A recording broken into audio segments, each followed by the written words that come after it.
So yun guys, magandang tanghali. So magluluto tayo ng ating lunch ngayon guys. So magsisinigang tayo ngayon. Nilagay ko na yung ating pork, nilagay ko na yung gabi, and then nilagyan ko siya ng tomato and onion. So yan, palalambutan muna natin yan guys. Diba? Gusto ko yung malambot yung pork guys. Para mas malinamnam kasi guys pag masyadong malambot yung ating pork. So diba yun? Yan. So palalambutan muna na ulit natin to guys. Pasensya na guys, medyo maingay at busy na naman ang ating street. Charot. Diba? Sinigang pala, soup pa lang guys. Pwede na. Kahit soup lang guys, okay na yan. Yan. Cover muna natin ulit guys. And then, lalagyan natin yan ng kangkong at saka ng ating labanos. So, may ano pala po guys, meron pala akong talong.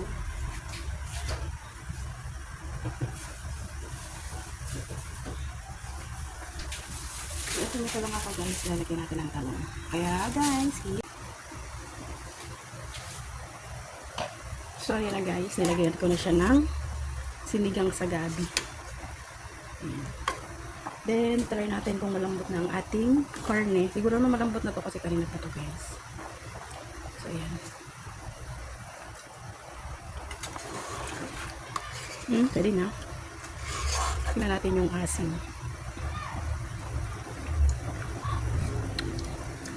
Yeah guys, good.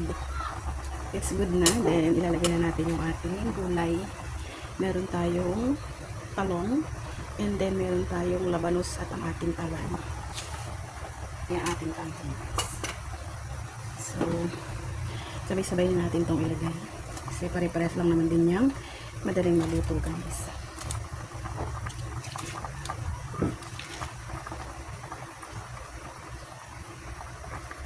So, diba?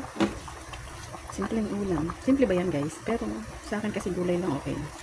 Hindi tayo masyado sa karne.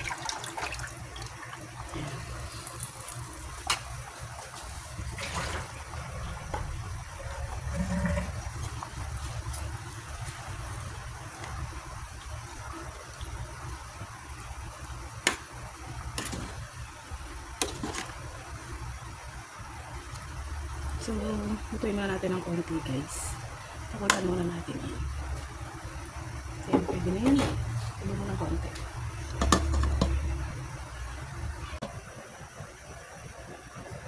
So, yan guys, tikman ko na muna ang ating sinigang. So, yan, pwede na yan.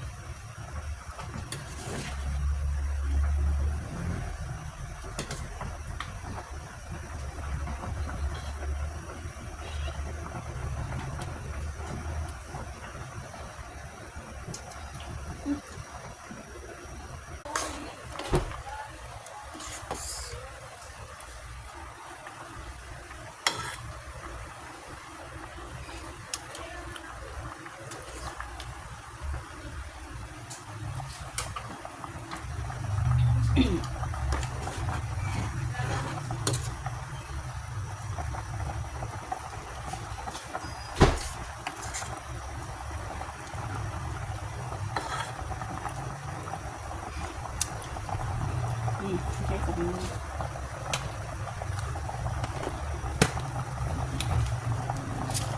Gusto siya lahat guys.